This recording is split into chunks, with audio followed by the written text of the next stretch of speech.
So today we are going to talk about how to reveal your truth without triggering a huge fight. And the reason that we're talking about this is because we get asked this question a lot from people who say some version of, hey, we love what you're up to. I tried doing this reveal and request thing with my partner and let's just say it didn't go as smoothly as it does in the book.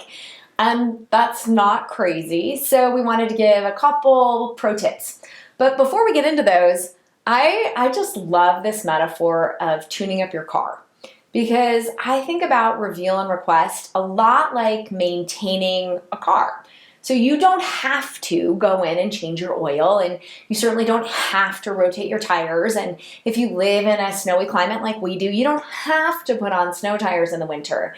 But if you don't, it's just way more likely that it's going to be July, you're going to be driving over the pass, and you're going to be the one on the side of the road with your hood up, with steam coming out of the engine, because it blew up.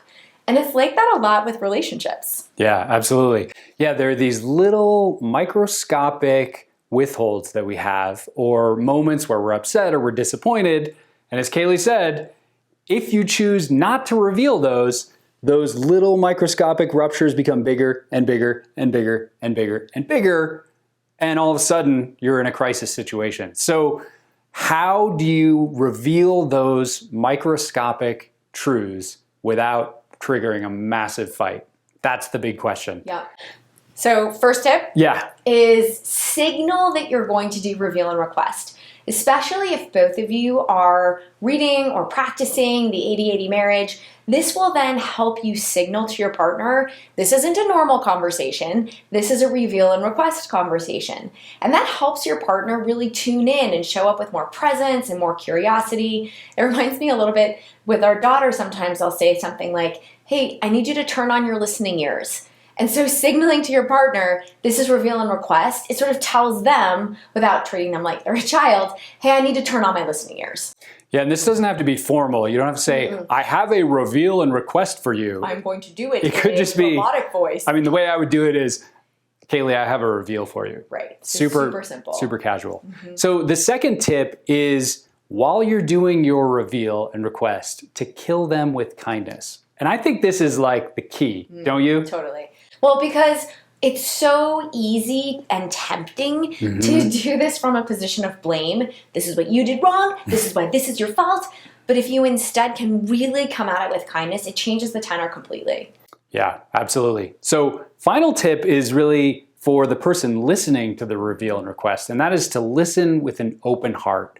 Because let's face it, when our partner is revealing something that we did or how they felt upset, I think for most of us, we feel this instant surge of defensiveness, right? And that's like our go-to reaction. So when you're listening to a reveal and request, the most important thing is to just take a step back, put up your internal plexiglass, and just see this as this is your partner's authentic experience. You didn't do anything wrong. And to see if you can just affirm what they're experiencing, like, wow, I totally get how that would have been hard for you.